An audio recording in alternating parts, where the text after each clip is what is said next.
Welcome student once again. बात करते हैं मैक्रो इकोनॉमिक्स की।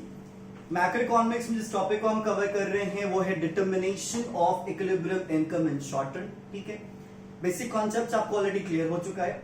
बात करते हैं कुछ मेजर कॉन्सेप्ट्स की। सवाल यहाँ पे ये है कि शॉर्ट टर्म में हम इक्विलिब्रियम इनकम को कैसे डिटरमाइन कर सकते हैं। How we can determine the equilibrium income in short term. Short term क्या है ये आपको ऑलरेडी पता है, ऐसा टाइम फेज जिस टाइम फेज में लेवल ऑफ आउटपुट को एक तरीके से डिटरमाइन किया जा सकता है exclusively by the level of employment. ठीक है, लेवल ऑफ एम्प्लॉयमेंट की बात करेंगे, हम रिसोर्सेज के एम्प्लॉयमेंट की बात करेंगे, इतना आपको ऑलरेडी पता होना चाहिए।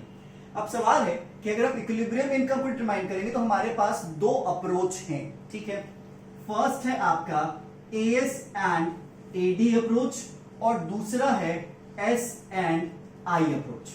ठीक है, first is AS and AD and second is S and I. लेकिन इन अप्रोचेस पे चलने से पहले हमें कुछ शर्तों को मानना होगा, क्योंकि आपने हमेशा देखा है कुछ ना कुछ कॉन्सेप्ट्स इकोनॉमिक्स में अगर हैं तो उसके साथ साथ अजम्पशन भी है। हर एक क्लॉज, हर एक थियरीज में विदाउट अजम्पशन इकोनॉमिक्स का वो कॉन्सेप्ट कभी भी कंप्लीट नहीं हो सकता। तो जब हम डिटर्मिनेशन ऑफ इक्विलिब्रियम इनकम की बात करते हैं तो कुछ शर्तें पहले आप जान लीजिए, जिन शर्तों को आप मानेंगे तब जाके हम इक्विलिब्रियम को प्रॉपर्ली फाइंड कर पाएंगे। और अगर वो शर्त टूटे तो मे बी इस अप्रोच से आपका वो इक्विलिब्रियम अवेलेबल आपके सामने नहीं आए। तो बात करेंगे अजम्पशंस की। देखो भाई, अजम्पशन में जो हमारा सबसे पहला तो सबसे पहला अजम्पशन होगा कि हम टाइम फेज को लेके चल रहे हैं और वो स्पेसिफिकली जो टाइम फेज होगा वो होगा शॉर्ट रन। ठीक है, कौन सा फेज होगा? शॉर्ट रन, ये पहली शर्त। ठीक है, शॉर्ट रन ही मानोगे तभी जाके हम इन दोनों अप्रोच से फाइन तरीके से कर पाएंगे, तभी जाके सारे कॉन्सेप्ट्स अप्लाई हो पाएंगे। अदरवाइज अगर आप इसको शॉर्ट रन नहीं मानोगे तो ये कॉन्सेप्ट अप्लाई नहीं होगा। ठीक है, नेक्स्ट जो आपके सामने दूसरी शर्त होती है वो है आपका क्लोज्ड इकोनॉमी। क्या? Closed economy. आपको याद होगा हमने टाइप ऑफ इकोनॉमी का जिक्र किया था। टाइप ऑफ इकोनॉमी हमारे सामने दो इकोनॉमी थे, first is open and second is closed. Open में कितने सेक्टर्स? 4। कौन कौन से? House hold, producer, government and rest of the world. फिर हम बात करते हैं क्लोज्ड इकोनॉमी की। तो क्लोज्ड इकोनॉमी में दो हिस्से, first is with government intervention and second is without government intervention. अगर हम विथ गवर्नमेंट इंटरवेंशन की बात करते हैं तो आपके सामने 3 sector, first is house hold, second is producer and third is government. And without government intervention house hold and producer. तो हम यहां पे किसकी बात करेंगे? Only and only closed economy की। लेकिन क्लोज्ड इकोनॉमी में भी मैं और स्पेसिफाई करूं तो विदाउट गवर्नमेंट इंटरवेंशन वाले, विच मींस ऐसी इकोनॉमी जिसमें बस क्या होगा? कंजम्पशन होगा और इन्वेस्टमेंट होगा, वो भी प्राइवेट वाला, मतलब C+I वाला जो कॉन्सेप्ट था एडी का, हम उसको यहां पे अप्लाई करने वाले हैं। ठीक है, तीसरा अजम्पशन क्या भाई? Third assumption. ये थर्ड अजम्पशन क्या है? थर्ड अजम्पशन एग्रीगेट सप्लाई के रेफरेंस में। किसके रेफरेंस में? एग्रीगेट सप्लाई के रेफरेंस में। तो थर्ड अजम्पशन कहता है कि देखो भाई, जो आपका एएस होगा ना, क्या होगा? जो एएस होगा वो होगा परफेक्टली इलास्टिक। क्या होगा? Perfectly elastic. जिन्होंने माइक्रो इकोनॉमिक्स में थियरी ऑफ डिमांड या इलास्टिसिटी ऑफ डिमांड या थियरी ऑफ सप्लाई या इलास्टिसिटी ऑफ सप्लाई अगर पढ़ा होगा तो उनके लिए वर्ड नया नहीं है। जिनके लिए वर्ड नया है या फिर नहीं याद है, मैं उनको बता दूं कि what do mean by perfectly elastic. देखो भाई, परफेक्टली इलास्टिक सिंपल सा एक ऐसे वेरिएबल्स के लिए यूज किया जाता है जिसमें चेंज आप जितना लाना चाहे उतना ला सकते हो। ठीक है, जैसे डिमांड का परफेक्टली इलास्टिक होने का मतलब क्या? डिमांड का परफेक्टली इलास्टिक होने का मतलब क्या कि डिमांड को जितना बदलना है डिमांड उतना बदलेगा, और परफेक्टली इलास्टिक की जो जनरली वैल्यू होती है वो इंफिनिटी होती है। क्या होती है? इंफिनिटी होती है। लेकिन क्या वही कॉन्सेप्ट यहां पे अप्लाई होने वाला है? नहीं, वही कॉन्सेप्ट यहां पे अप्लाई नहीं होने वाला। यहां पे एक अलग कॉन्सेप्ट अप्लाई होने वाला है, इसको ध्यान से सुनेंगे। एएस का परफेक्टली इलास्टिक होने का मतलब ये है कि अगर एडी में चेंज आया, क्या? अगर एग्रीगेट डिमांड में चेंज आया तो जितना एग्रीगेट डिमांड में चेंज आएगा रिस्पेक्टिवली एग्रीगेट सप्लाई अपने आप को उतनी ही वैल्यू से अपने आप क्या कर लेगा, एडजस्ट कर लेगा। जैसे फॉर एग्जाम्पल ये कि अगर मान लेते हैं हमारा एक्स एंड एडी, क्या हमारा एक्स एंड एडी जिसे हम प्लांट एडी कहते हैं, अगर वो बढ़ता दिख रहा है, क्या हो रहा है, बढ़ता दिख रहा है, तो जो हमारा एएस होगा, एएस भी अपने आप को उसी के अकॉर्डिंग क्या कर लेगा, बढ़ा लेगा, ताकि इकोनॉमी को अपने आप क्या कर ले, इक्विलिब्रियम में लेके आ जाए। विच मीन्स इक्विलिब्रियम कोई गवर्नमेंट नहीं करता, इक्विलिब्रियम कोई सोकल्ड अथॉरिटी नहीं करती, इक्विलिब्रियम इकोनॉमी का अपने आप होता है। अगर दिख रहा है कि बाजार में डिमांड नहीं है तो सेलर अपने आप सप्लाई क्या कर देगा, घटा देगा, और दिख रहा है कि बाजार में अच्छा खासा डिमांड है, सेलर अपने आप सप्लाई बढ़ा देगा। इसीलिए दिवाली में ज्यादा सामान लाने के लिए क्या सेलर को कोई कहता है क्या, नहीं। दिवाली में डिस्काउंट देने के लिए सेलर को कोई कहता है क्या, नहीं। उसको पता है कि बाजार भरेगा, और जब बाजार भरेगा तो उसमें हमें सामान बेचना पड़ेगा। फिर वही नॉर्मल फेजेस में उसको पता है कि डिमांड क्या हो जाएगा, कम हो जाएगा, तो फिर वो मैन्युफैक्चरर से ज्यादा लाता भी नहीं है। विच मीन्स अपना जो प्लान्ड आउटपुट है उसको भी क्या कर लेता है, कम कर लेता है। तो इसीलिए कहा जाता है कि जो एएस है, क्या है, जो एग्रीगेट सप्लाई है, वो अपने आप with the respect to change in AD क्या कर लेता है, एडजस्ट कर लेता है। तो कंक्लूजन ये निकलता है that as is perfectly elastic, which means अपने आप क्या करेगा, बदल लेगा एडी के अकॉर्डिंग अपने आप को। ठीक है, इस कॉन्सेप्ट का आगे यूज होगा जब हम डिसइक्विलिब्रियम के कुछ फेजेस को पढ़ेंगे। तो ये तीन शर्तें आप याद रख लीजिएगा। फर्स्ट, शॉर्ट रन एनालिसिस की हम बात करेंगे। दूसरा, closed economy without government intervention का एक सिचुएशन होगा यहाँ पे। और तीसरा, एग्रीगेट सप्लाई परफेक्टली इलास्टिक होना चाहिए। ठीक है, कृपया करके इन असम्पशंस को मत लिखें, आपके किताबों में लिखा हुआ है, अपने हाथ पे बेमतलब का प्रेशर मत डालें। तो चलिए, यहाँ पे ये कॉन्सेप्ट तो हो जाता है ओवर। अब हम बात करते हैं प्रॉपर इक्विलिब्रियम की, कि हम किस तरीके से इक्विलिब्रियम को फाइंड करेंगे। देखो भाई, मैं आपको एक बात यहाँ पे बता दूं, इक्विलिब्रियम एक्चुअली फाइंड किया नहीं जाता। क्या इक्विलिब्रियम एक्चुअली फाइंड किया नहीं जाता। इकोनॉमी हर वक्त, क्या इकोनॉमी हर वक्त इक्विलिब्रियम में रहती है। ठीक है, आप सोच रहे होंगे बड़ा अजीब बात कर रहे हैं सर, एक तो कह रहे हैं डिटर्मिनेशन ऑफ इक्विलिब्रियम इनकम, और एक तरफ कह रहे हैं कि इकोनॉमी में हमेशा इक्विलिब्रियम होता है। हाँ जी, आपने शायद इस टॉपिक को समझा नहीं। इस टॉपिक में इक्विलिब्रियम फाइंड करने के लिए नहीं कह रहा, इस टॉपिक में इक्विलिब्रियम इनकम फाइंड करने के लिए कह रहा है, मतलब income at equilibrium level. Which means इस टॉपिक का सेंस है कि इक्विलिब्रियम तो हर वक्त होगा। अब मान लेते हैं आपको कह दिया जाएगा कि देखो भाई इकोनॉमी इक्विलिब्रियम में है, आपको सेविंग दे देते हैं, आपको इन्वेस्टमेंट दे देते हैं, आपको कंजम्पशन दे देते हैं, मेरे को बताइए कि उस पे, मतलब उस लेवल ऑफ इक्विलिब्रियम पे, इक्विलिब्रियम के सॉरी उस लेवल ऑफ इक्विलिब्रियम पे इनकम का क्या वैल्यू है। ठीक है, तो यहां पे आपको इक्विलिब्रियम इनकम फाइंड करना है, ना कि यहां पे आपको इक्विलिब्रियम फाइंड करना है। तो इसीलिए इक्विलिब्रियम के दो सिचुएशन बनेंगे यहां पे। पहला सिचुएशन होगा आपका AS is equal to AD. अब सवाल है कि AS is equal to AD signify क्या करता है, क्योंकि इक्विलिब्रियम यही है। क्या है, इक्विलिब्रियम यही है। अगर मैं इसका ग्राफ बनाऊं तो इसका फ्री हैंड ग्राफ बना सकते हैं। ठीक है, देखो भाई, यहां पे रहेगा आपका एक्स एक्सिस, ये हो गया आपका वाई एक्सिस, ये हो गया आपका ओरिजिन। यहां पे आप क्या रखेंगे, इनकम रखेंगे। क्या रखेंगे, इनकम रखेंगे। यहां पे आप क्या रखेंगे, एग्रीगेट डिमांड रखेंगे। ज्यादा करना है तो भाई एडी का सी प्लस आई भी दिखाओ, सी भी दिखाओ, तब जाके आप एडी फाइंड करके दिखाओ। तो हम सिंपली डायरेक्ट बनाते हैं। ठीक है भाई, ये हो गया मेरा इनकम 45 डिग्री पे। इसी को यहां पे क्या कहा जाएगा, एग्रीगेट सप्लाई, जो कि आपने एडी में ऑलरेडी पढ़ा है, एडी एंड कंपोनेंट्स में। ठीक है, उसके बाद आपके सामने आ जाता है एडी का, तो ये हो गया आपका एग्रीगेट डिमांड।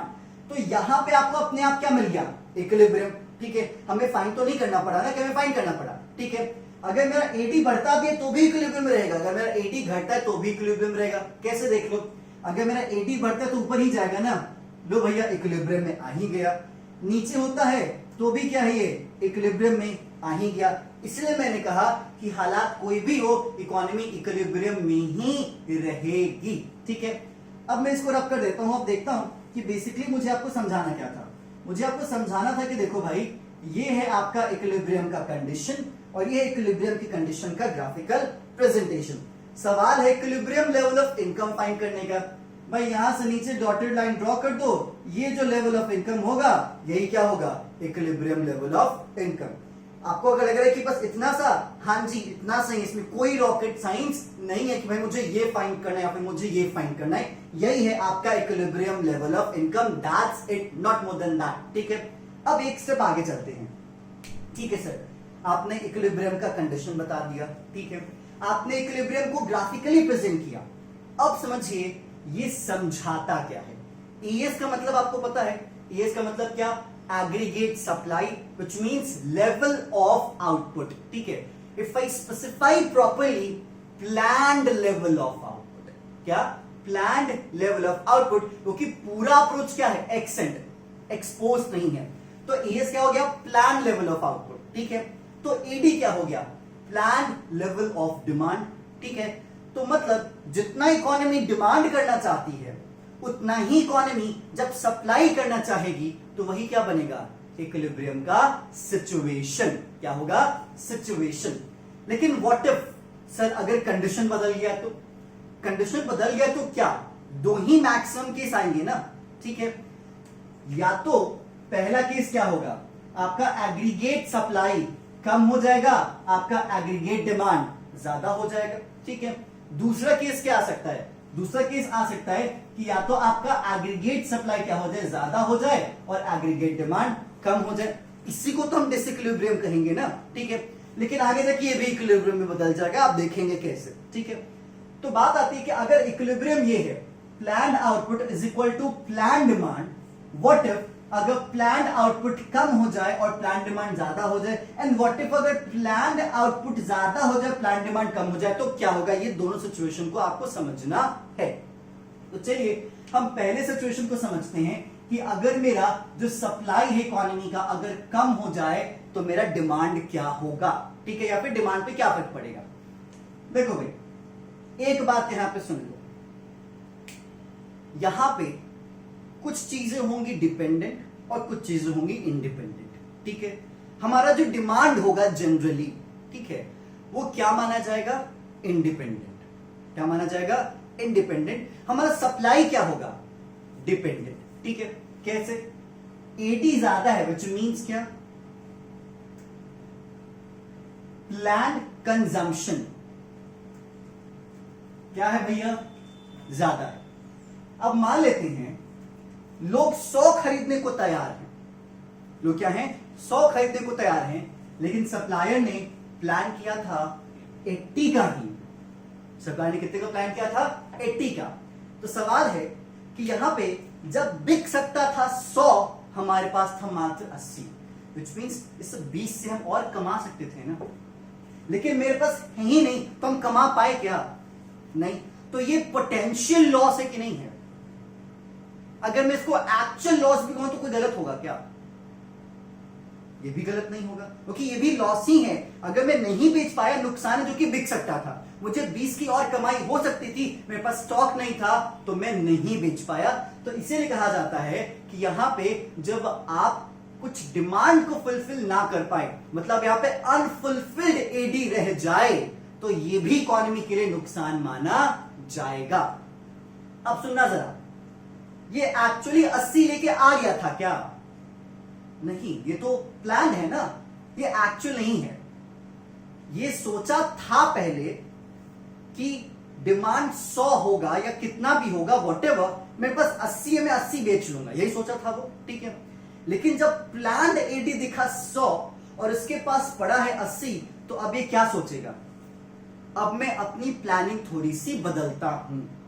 ठीक है, एक स्टेप आगे बढ़ेगा और अब जो नया प्लान एएस होगा वो किसके बराबर बनाएगा, एडी के बराबर, विच मींस वो इस 80 को 100 बनाने की कोशिश करेगा प्रोडक्शन बढ़ा के।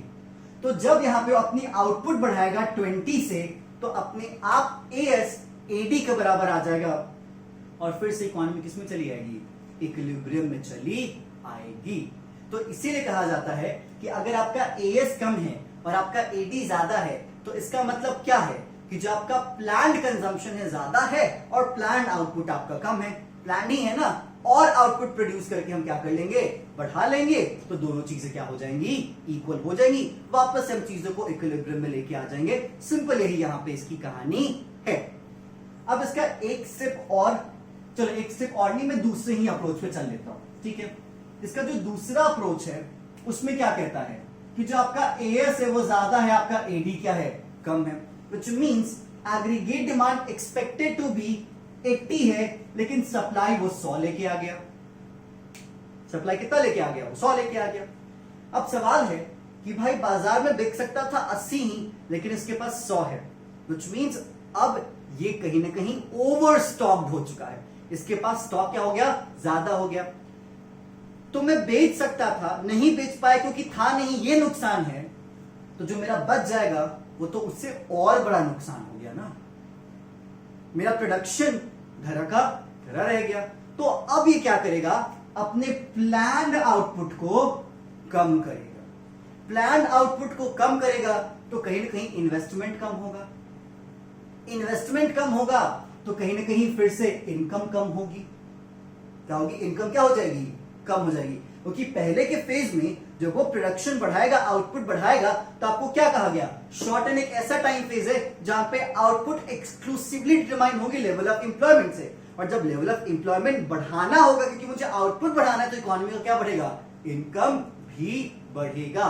तो इस केस में इकोनॉमी का इनकम बढ़ेगा क्योंकि एएस बढ़ेगा एडी के बराबर आने के लिए, और इस केस में इनकम घटेगा क्योंकि एएस अपने आप को घटाएगा एडी के बराबर आने के लिए। जैसे इस वक्त ये हो रहा है, इस वक्त क्या हो रहा है, ये हो रहा है, स्टोर्स में सामान पड़े के पड़े हैं, लोग खरीद नहीं पा रहे हैं। क्यों, क्योंकि यहां पे उन लोगों को पता था, जो लोग इस बार के दिवाली के लिए, जो लोग इस बार के आगे फेस्टिवल्स के लिए एक्स्ट्रा प्रोड्यूस कर रहे थे पिछले साल, कि भाई इस साल इतना बिका, इस साल और ज्यादा बिक सकता है। तो अंत में क्या हो गया, सामान धरा का धरा रह गया। राखी में कितनी शॉपिंग होती थी, लेकिन लॉकडाउन था तो शॉपिंग भी नहीं हो पाई। लोग मांगने आए 80 ही, सामान था स्टॉक में कितना, 100, नहीं बिका, इसलिए इकोनॉमी का इनकम क्या हो चुका है, डाउन हो चुका है। तो दिस इज द कॉन्सेप्ट, ठीक है। तो उम्मीद आपको समझ में आया होगा कि इक्विलिब्रियम में तो सब चंगा है, लेकिन अगर डिसइक्विलिब्रियम का फेज आ जाता है, विच मींस या तो एएस ज्यादा या तो एडी कम, तो इसका फर्क इकोनॉमी के इनकम पे पड़ेगा। क्या होगा, इकोनॉमी के इनकम पे पड़ेगा। ये एक छोटी सी कॉन्सेप्ट आपको यहां पे समझाने के लिए लाया गया था। चलो भाई, अब एक स्टेप और आगे चलते हैं और देखते हैं इसके दूसरे अप्रोच की कहानी। इसके दूसरे अप्रोच में क्या है, एस एंड आई, यहां पे क्या है, एएस एंड एडी। अब देखिएगा जरा इसका जो दूसरा अप्रोच है इक्विलिब्रियम का, वो किस तरीके से और क्या कॉन्सेप्ट आपको समझाता है। देखो, ये जो दूसरा वाला है ना, वो कोई ओरिजिनल नहीं है, ठीक है, वो डिराइव्ड नहीं है। क्या वो एक्चुअली डिराइव्ड है। तो अगर AS is equal to AD है, तो दूसरे वाले को हम डिराइव ही कर लेते हैं पहले, ठीक है। कैसे डिराइव होगा, देखिएगा, एएस को हम y लिख सकते हैं, एएस को हम y लिख सकते हैं, ठीक है। एडी को हम c प्लस आई लिख सकते हैं, क्योंकि शर्त ही क्या थी, close economy without government intervention, तो दो सेक्टर, हाउस होल्ड और प्रोड्यूसर। तो एडी यहां पे c प्लस आई हो जाएगा। हम y को c प्लस एस लिख सकते हैं, क्योंकि इनकम है, या तो खाएंगे या तो बचाएंगे, मैक्सिमम यही दो चीजें होंगी। c plus I equal, c और c क्या हो जाएगा, कैंसिल, बचेगा क्या आपके सामने, s is equal to I, which means AS and AD approach से ही एस एंड आई अप्रोच को फाइंड किया गया है, ठीक है। अब ये एस एंड आई अप्रोच है क्या, देखो भाई, यहां पे कहता है कि इकोनॉमी इक्विलिब्रियम में होगी। क्या इकोनॉमी इक्विलिब्रियम में होगी जब इकोनॉमी का savings is equal to economy का क्या बन जाए, इन्वेस्टमेंट बन जाए। क्या बन जाए, इकोनॉमी का इन्वेस्टमेंट बन जाए। अब सवाल है कि सर यहां पे इन्वेस्टमेंट और सेविंग का क्या रिश्ता नाता है। इन्वेस्टमेंट और सेविंग का क्या रिश्ता नाता है, ठीक है। चलो एएस और एडी तो समझ में आता है कि plan output is equal to plan consumption, जितना हम खाना चाहते हैं वो उतना हमें खिलाना चाहता है, जितना हम खरीदना चाहते हैं उतना बेचना चाहता है। तो इसमें क्या, जितना हम बचाना चाहते हैं उतना वो लगाना चाहता है, ये कॉन्सेप्ट तो अप्लाई नहीं होगा, नहीं जी ये कॉन्सेप्ट अप्लाई नहीं होगा। Savings is equal to investment का जो अप्रोच है वो एक बेसिक कुछ बातें लेके आता है आपके सामने, और वो है इकोनॉमी में इंजेक्शन और वो है इकोनॉमी से लीकेज, ठीक है। ये इंजेक्शन और लीकेज की छोटी सी कहानी समझिएगा तब आपको समझ में आएगा कि savings is equal to investment होना क्यों और कितना जरूरी है इकोनॉमी में, और अगर नहीं हुआ तो क्या होगा, ठीक है। मान लो ये है आपकी पूरी की पूरी इकोनॉमी, ठीक है। इकोनॉमी में जब इन्वेस्टमेंट आता है तो उसको इंजेक्शन कहा जाता है। क्या कहा जाता है, इंजेक्शन कहा जाता है। तो चलो भाई इकोनॉमी में इंजेक्ट हो रहा है, ठीक है। क्या इंजेक्ट हो रहा है, आपका इन्वेस्टमेंट, ठीक है। और जब हम सेविंग्स करते, पैसा बचाते हैं, मतलब मार्केट से, इकोनॉमी से पैसा क्या हो जाता है, निकल जाता है, ठीक है। तो ये चीज क्या बन जाएगी, आपकी लीकेज। क्या बन जाएगी, ये चीज लीकेज बन जाएगी। किताबों में मत देखें, यहां पे देखिए पहले। किताब देखने के लिए तो पूरी जिंदगी पड़ी है, ठीक है। किताब अगर देखें तो आप यहाँ पे मेरे सामने थोड़ी बैठे होते। तो एक तरफ आपका इंजेक्शन और एक तरफ आपका लीकेज। अब इस इंजेक्शन और लीकेज की छोटी सी कहानी समझिएगा। देखो भाई, इकोनॉमी में जितना इन्वेस्टमेंट जरूरी है, इकोनॉमी में उतना ही सेविंग्स भी जरूरी है, ठीक है। अगर कोई कहे इकोनॉमी में इन्वेस्ट करो इन्वेस्ट करो इन्वेस्ट करो, कुछ सेव ही ना करो, तो भाई याद रख लीजिएगा वो प्राणी शायद कहीं जुपिटर से आया। अब तुम सिंपल सा सोचो, इस बात को थोड़ा सिंपल सा सोचो कि आपके घर के ऊपर वाटर टैंक है, घर के ऊपर वाटर टैंक है, ठीक है। उसमें इंजेक्शन का भी जगह होता है।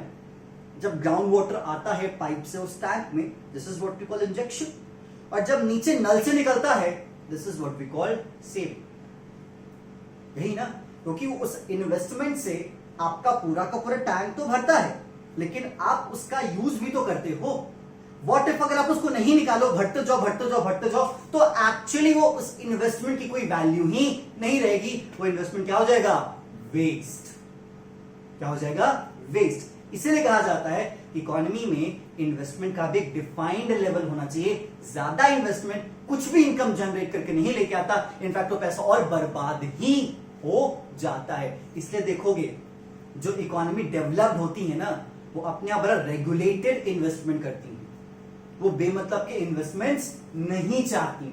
इसीलिए आप देखोगे उन इकोनॉमीज में रिसर्च ज्यादा होता है, उन इकोनॉमीज में आमतौर पर इनोवेशन ज्यादा होता है, क्योंकि उन इकोनॉमी में इन्वेस्टमेंट कंजम्पशन के लिए नहीं चाहिए। अब उन इकोनॉमी में इन्वेस्टमेंट इंफ्रास्ट्रक्चर डेवलप करने के लिए नहीं चाहिए, वो रोबोट्स डेवलप करते हैं, वो इलेक्ट्रॉनिक गैजेट्स और कार्स डेवलप करते हैं, ठीक है। वो स्पेस रिसर्च पे पैसा खर्च करते हैं। ये वैसी इकोनॉमीज होते हैं क्योंकि वहां पे जिस इन्वेस्टमेंट की जरूरत है वो हो चुकी, क्योंकि वो ज्यादा नहीं करते हैं, क्योंकि उसकी वैल्यू नहीं रहेगी। वो लिविंग स्टैंडर्ड बढ़ाते हैं, पॉवर्टी कम नहीं करते, ठीक है। तो इसलिए हर इकोनॉमी में इन्वेस्टमेंट का अपना अपना रिक्वायर्ड लेवल होता है। जितना इन्वेस्टमेंट इंडियन इकोनॉमी को चाहिए उतना इन्वेस्टमेंट नॉर्वे को नहीं चाहिए, उतना इन्वेस्टमेंट जर्मनी को नहीं चाहिए, फ्रांस को नहीं चाहिए। हमसे ज्यादा इन्वेस्टमेंट श्रीलंका को चाहिए, हमसे ज्यादा इन्वेस्टमेंट नेपाल को चाहिए, कि हर इकोनॉमी की अपनी अपनी जरूरतें होती हैं। इसी चीज को समझाने के लिए कॉन्सेप्ट आपको समझाया जाता है। अब देखो, जब आपका इन्वेस्टमेंट होगा होगा होगा होगा तो आपका इकोनॉमी में पैसा आएगा, ठीक है। प्रोडक्शन होगा, लोगों को जॉब मिलेगा, लोगों की इनकम क्या होगी, बढ़ेगी, ठीक है। ठीक उसी तरीके से सेविंग्स भी होना चाहिए, लीकेज भी होना चाहिए, क्योंकि ओवरफ्लो ना हो, ठीक है। अब मान लेते हैं अगर इकोनॉमी भरी हुई है, पूरी की पूरी फुल्ड है, मान पूरा पैसा भरा हुआ, ठीक है। तो अगर हम 10 डालते हैं तो उस 10 की कोई वैल्यू होगी, वो 10 तो ओवरफ्लो हो जाएगा ना। लेकिन व्हाट इफ अगर मैं वो 10 यहां से सेव कर लूं, क्यों सेव करूंगा सर? व्हाट इफ सर, जब इकोनॉमी का साइकिल मूव करेगा, क्योंकि डेफिनेटली ये मूव करेगा। अगर आप अभी बूम पे हो ना, तो इन्फ्लेशन के हालात आने में वक्त नहीं लगेंगे। इन्फ्लेशन का कांटा अगर नहीं संभला तो डिफ्लेशन, फिर आपका रिसेशन, फिर डिप्रेशन, आप ऐसे से मूव करते जाओगे। याद है ना इकोनॉमिक साइकिल, बिजनेस साइकिल, जो भी आप कहेंगे वो मूव करेगा ही करेगा, ठीक है। तो बीइंग इकोनॉमिस्ट, इसी हालात को समझने के लिए और उन हालातों में लड़ने के लिए आपके पास पैसा होना चाहिए। क्यों? आपको पढ़ाया गया एडी में ना कि आप कंजम्पशन कैसे करोगे जब आपकी इकोनॉमी का इनकम जीरो हो जाएगा, तो डिस सेविंग। लेकिन सेविंग कब करोगे? सेविंग यहां करोगे तभी जाके आप वहां क्या करोगे? Dissaving. आज कोविड के टाइम पे हर देश की सरकारों को बोला जा रहा है तिजोरी खोलिए। व्हाट इफ अगर बचत ही नहीं होता तो तिजोरी खोल के भी क्या कर लेते आप? उस तिजोरी में पैसा होता क्या? व्हाट इफ अगर आरबीआई पैसा नहीं रिजर्व करे? व्हाट इफ अगर मिनिमम रिजर्व सिस्टम, क्या है मिनिमम रिजर्व सिस्टम? सेविंग ही तो है ना। मिनिमम रिजर्व सिस्टम के तहत जब आरबीआई नए करेंसी को छापती है और नए करेंसी को छापने में वो सर्टेन पैसा अपने आप रिजर्व करती है, बचाती है इसी वक्त के लिए, ताकि इस हालातों में उस पैसे का इस्तेमाल करेंगे। आरबीआई को कहा जा रहा है ना, सर जी सस्ते रेट पे कॉमर्शियल बैंक को लोन दीजिए ताकि कॉमर्शियल बैंक सस्ते रेट पे इकोनॉमी को लोन दे, क्योंकि इकोनॉमी में पैसा नहीं है। तो इसीलिए यहां पे सेविंग्स की जरूरत होती है। तो जितना इंपॉर्टेंट इन्वेस्टमेंट है इकोनॉमी में, उतना ही इंपॉर्टेंट क्या है?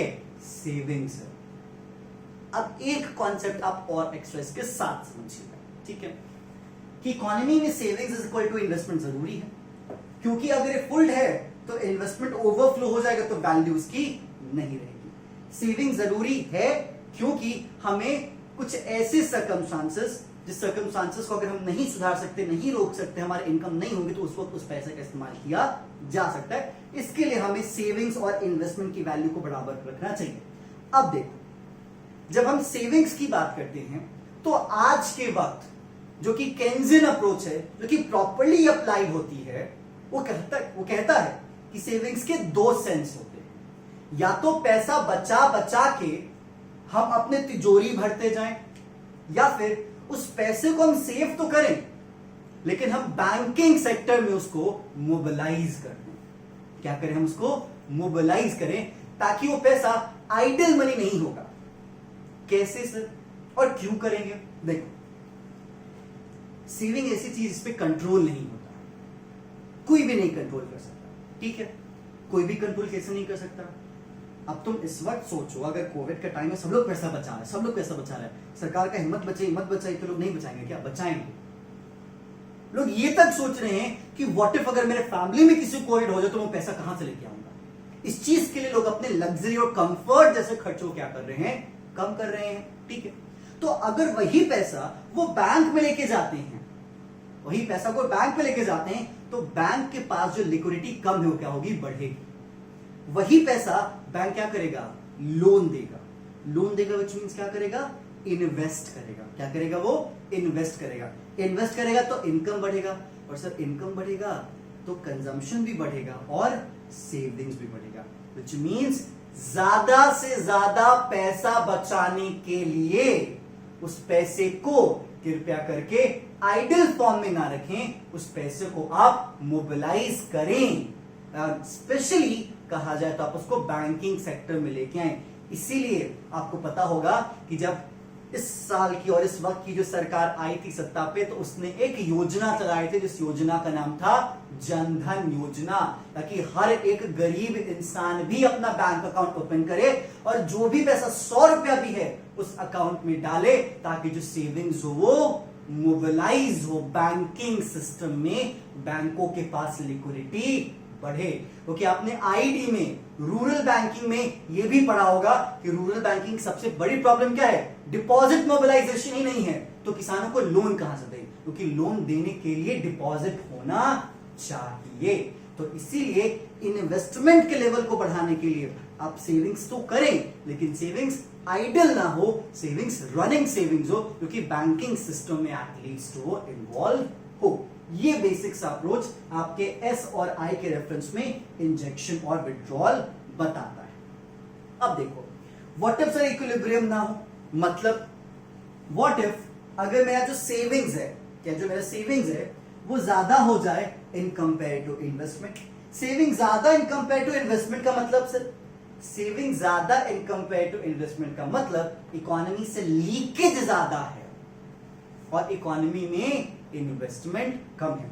क्या होगा अगर इकोनॉमी में लीकेज ज्यादा है और अगर इकोनॉमी में इन्वेस्टमेंट कम होगा? तो सिंपल सा सोचो, सेविंग ज्यादा है, ठीक है, अगर सेविंग ज्यादा है तो एक्चुअली कंजम्पशन क्या होगा?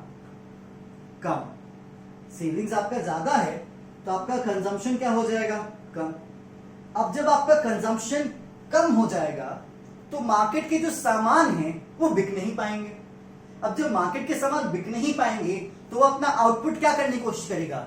घटाने की कोशिश करेगा। और जब अपना आउटपुट घटाने की कोशिश करेगा तो भाई इस कंजम्पशन कम के कारण जब वो अपना आउटपुट कम करेगा तो बेचारे की इनकम भी क्या हो जाएगी? कम हो जाएगी। और जब इकोनॉमी में इनकम कम होगा तो इकोनॉमी में कंजम्पशन फिर से क्या हो जाएगा? कम। और सर अगर आपका इनकम कम है तो कंजम्पशन कम है तो सेविंग्स कहां से बढ़ा लेंगे? आपका सेविंग्स फिर से क्या हो जाएगा? कम। इस कॉन्सेप्ट को कहा जाता है paradox of thrift. Paradox of thrift का मतलब, पैराडॉक्स ऑफ थ्रिफ्ट का मतलब होता है कि जब पूरा इकोनॉमी बचत करने लगेगा ना तो किसी के पास कुछ बचेगा नहीं। ये बेसिक सा सेंस है। कैसे सर? अगर सब लोग बैठ के बचत करें तो सबका तो बचत बढ़ जाएगा ना, कि नहीं बढ़ेगा? नहीं बढ़ेगा। कैसे नहीं बढ़ेगा? देखिए कैसे नहीं बढ़ेगा। एक छोटी सी कहानी है। कहानी क्या है? उस कहानी का कंक्लूजन ये है कि सामने वाले का एक्सपेंडिचर, सपोज दैट अगर मैं किसी पे कुछ खर्च करता हूं, कुछ सामान खर्च करने जा रहा हूं, तो जिस पे खर्च करूंगा वो पैसा सामने वाले का क्या बनेगा? इनकम। क्या होगा? इनकम। अगर आप कहीं पे 2 पैसा खर्च करके आते हैं तो आपके लिए खर्च है, लेकिन जिसको वो खर्च का पैसा आपने दिया, जिसने रिसीव किया आपसे, उसके लिए क्या हो जाएगा? इनकम। अब सुनना जरा, ए था, बी था, सी था, डी था और ई था, ठीक है। ए पहले खर्च करता था 100। क्या खर्च करता था? 100। तो वही बी की क्या बन जाती थी? इनकम बन जाती थी 100, ठीक है। अब बी क्या करता था? इस 100 में से 90 खर्च करता था और 10 बचा लेता था। तो चलो भाई, इसने 90 खर्च किया और इसने 10 क्या कर लिया? सेव कर लिया। तो ये 90 जो खर्च किया उसी का क्या बन गया? इनकम। अब ये 90 सी खर्च करता था डी पे, लेकिन 10 बचा के, ठीक है। तो 10 सी ने बचाया और डी पे कितना खर्च किया? 80। तो डी की कितनी इनकम हुई? 80। अब एक स्टेप आगे चलोगे तो डी भी 10 बचाता था और बाकी खर्च करता था। तो 10 कितना बचाया? 10 बचाया और कितना खर्च किया? 70। और वही 70 ई की क्या बन गई? इनकम। अब पूरे देश को लेके देखना कि देश में यही है 5 लोग, तो पूरे देश की इनकम कितनी हो गई? इसकी इनकम प्लस इसकी इनकम प्लस इसकी इनकम प्लस इसकी इनकम प्लस इसकी इनकम 100। इसने पूरा खर्च करके कुछ नहीं बचाया। प्लस 100 200, ठीक है। प्लस 90 290, ठीक है। प्लस 80 370, ठीक है। Plus 70 540, sorry 440। कितना? 440। तो 440 रुपए पूरी इकोनॉमी की इनकम हो, ठीक है। मैंने आपको यहां पे क्या बताया कि सेविंग्स ज्यादा होगा तो कंजम्पशन कम होगा, कंजम्पशन कम होगा तो फिर आउटपुट उसी अकॉर्डिंग सेट करके कम किया जाएगा। जब आउटपुट कम होगा तो इनकम कम होगा, फिर इनकम कम तो कंजम्पशन कम और कंजम्पशन कम तो saving come, which means saving ज्यादा होगा तो इनकम कम होगा। कैसे सर? देखो, सबने सोचा पैसे बचाएंगे, सब बचाने में लगे, देखते हैं बचाते हैं। 100 की, सॉरी ए की फिर से कमाई हुई 100, इसने सोचा हम 20 बचा लेते हैं। सेविंग्स करने का सबको मन है ना, शौक चढ़ाए सबको, चलो भाई। तो इसकी इनकम तो हुई 100, लेकिन इसने कंज्यूम किया 80, इसलिए बी की इनकम ही कितनी हुई 80, लेकिन इसका सेविंग्स कितना हो गया 20।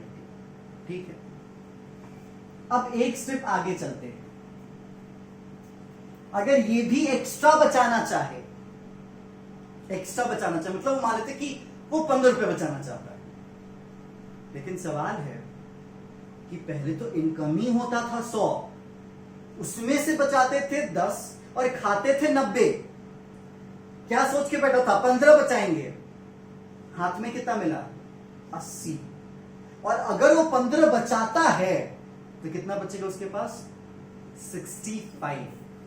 मतलब जहां पे जो बंदा 100 कमाता था, आज उसके हाथ में कितना रखा जा रहा है 65, इतना ही रखा जा रहा है ना। अगर वो प्रॉपर्ली अपने एक्सपेक्टेड सेविंग को एग्जीक्यूट कर लेता है तो सवाल है कि जिसका कंजम्पशन एक तरीके से कितना होता था 90, ठीक है, वो क्या 65 पे एडजस्ट कर पाएगा अपने आप को? अगर करेगा तो इकोनॉमी का लिविंग स्टैंडर्ड डाउन हो जाएगा। और इकोनॉमी का लिविंग स्टैंडर्ड डाउन मतलब कुछ ऐसी चीजें जो कि इकोनॉमी में चार चांद लगाती हैं, like luxury cars, luxury hotels में खाना पीना, सो कॉल्ड ब्रांडेड कपड़े, 5 स्टार होटल्स, ये जो चीजें बूस्टअप करती हैं इकोनॉमी को, ये चार चांद कही जाती है इकोनॉमी के लिए, ठीक है, ये सब चीजें डाउन होंगी। लेकिन जब ये सब चीजें डाउन होगी ना, तो इनके पीछे वाले जो लोग होंगे वो भी क्या होंगे, डाउन होंगे। तो चलो अगर मानते हैं ये अगर नहीं बचाता, चलो भाई 5 ही रुपया बचाता है, क्या करता है 5 ही रुपये बचाता है, तो स्टिल इसने 5 सेव करा तो खर्च कितना करेगा 75। जहां पे बंदे की कमाई 90 होती थी, अब बंदे की कमाई कितनी है 75। ठीक है, ये अब अपना 5 फिर बचाएगा, थोड़ा बहुत तो बचाएगा ही बचाएगा इंसान। ठीक है, तो चलो भाई ये 5 बचाता है तो खर्च कितना करेगा 70। ठीक है, इसने भी फिर 5 बचाया, खर्च कितना करा 65। जोड़ लो national income, 100 plus 80 plus 75 plus 17 plus 65, क्या वो 440 के इक्वल है? क्या 440 से ज्यादा है? क्या है 440 से कम? कितना 390। चलो बचाने चले थे ना, बचा लिए? नहीं बचा, बचाए भी नहीं, ऊपर से कमाई भी क्या हो गई, कम हो गई। तुम बताओ पहले सेविंग्स कितनी थी इकोनॉमी की? 10 10 10 कितनी 30। अब इकोनॉमी की सेविंग्स कितनी है 35। सेविंग ज्यादा, इनकम क्या हो गई कम। अब ऑलरेडी बंदे की इनकम कम, तो कंजम्पशन भी क्या कम, सेविंग्स भी पहले से क्या हो गई कम। ये 10 10 10 बचाते थे, कुछ भी नहीं बचाता था, इसने बचा लिया इतना कि कुछ ना बचाया आगे के लिए। यही धीरे आगे जाके जो करप्शन वाले जो प्रॉब्लम है ना, इसको वहीं से जोड़ा भी कभी कभी जाता है कि इसी के कारण, दैट्स व्हाई हम कहते हैं कि करप्शन एक बहुत बड़ा रीजन है कि इकोनॉमी का ग्रोथ नहीं हो पाता, क्योंकि पैसा क्या हो जाता है ब्लॉक। पैसा क्या हो जाता है ब्लॉक, एक तो पैसे का यूटिलाइजेशन नहीं, ऊपर से इकोनॉमी से पैसा निकाल दिया जाता है। तो इसीलिए कहा जाता है कि जो इंजेक्शन और विड्रॉल का एस्पेक्ट है, अगर आपका सेविंग ज्यादा हो जाए और अगर आपका इन्वेस्टमेंट कम हो जाए तो इकोनॉमी हिल जाती है। इकोनॉमी क्या हो जाती है, हिल जाती है। चलिए ये तो बात हो गई कि ठीक है सर, यहाँ पे आपने एक पॉइंट तो बता दिया कि अगर मेरा जो सेविंग है वो ज्यादा हुआ तो क्या होगा, लेकिन व्हाट इफ अगर मेरा इन्वेस्टमेंट ज्यादा हुआ तो क्या होगा, ये भी एक सवाल बन जाता है। तो चलो देख लो, अगर आपका इन्वेस्टमेंट ज्यादा हुआ, सेविंग कम हुआ तो क्या होगा, उसका इफेक्ट और इंपैक्ट एक्चुअली इकोनॉमी में क्या होगा, ये देखना। याद रख लीजिएगा, ये सब बस किताबी बातें नहीं है, ये जब आप अपने नॉलेज को आगे बढ़ाएंगे ना, तो आपकी इकोनॉमी में ये चीज आपको नजर आएगा चलता फिरता। चलो अब सेविंग्स क्या हो जाएगा, कम हो जाएगा, और आपका इन्वेस्टमेंट क्या हो जाएगा, ज्यादा। अब सवाल है कि सेविंग्स कम है और इन्वेस्टमेंट ज्यादा है का मतलब क्या। देखो भाई, सेविंग कम इन्वेस्टमेंट ज्यादा, विच मीन्स मार्केट में एक तरीके से इन्वेस्टमेंट ज्यादा होगा तो आउटपुट भी क्या होगा? बोलो।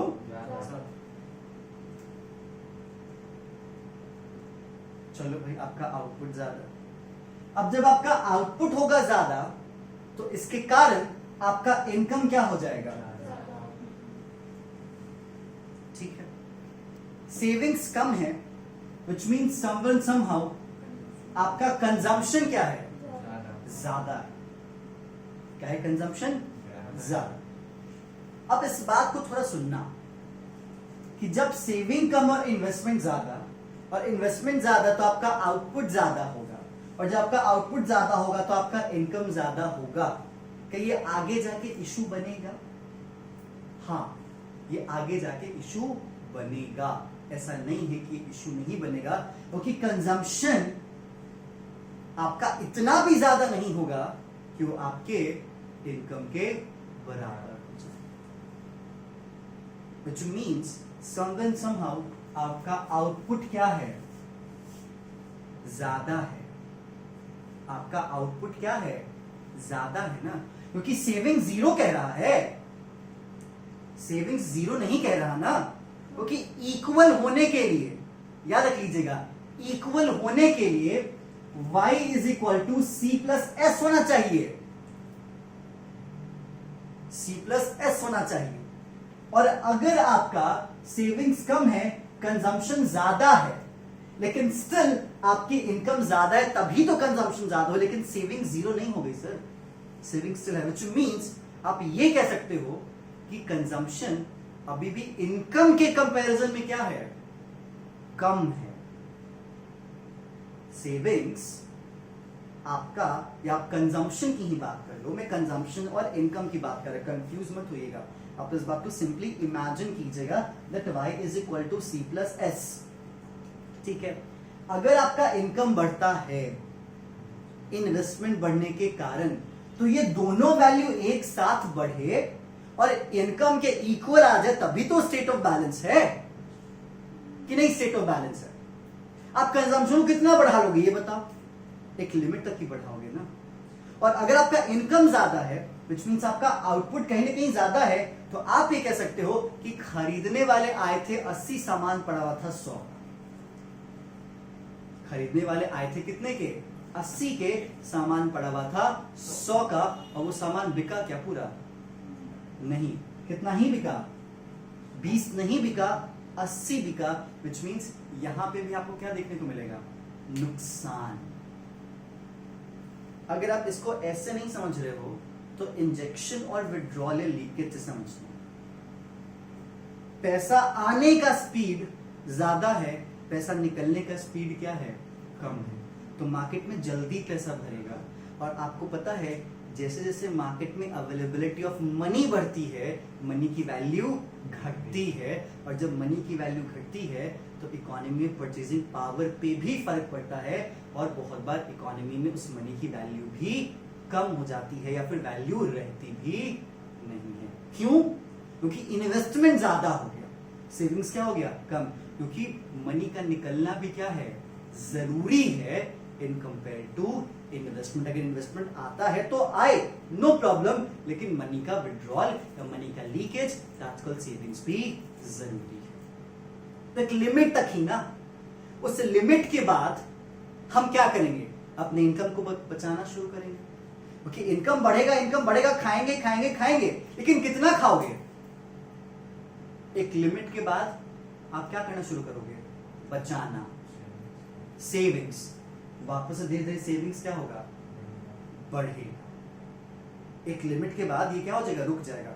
अगर आपको नहीं याद है तो मैं आपको याद करवाता हूं ग्राफ से। ये आपका इनकम,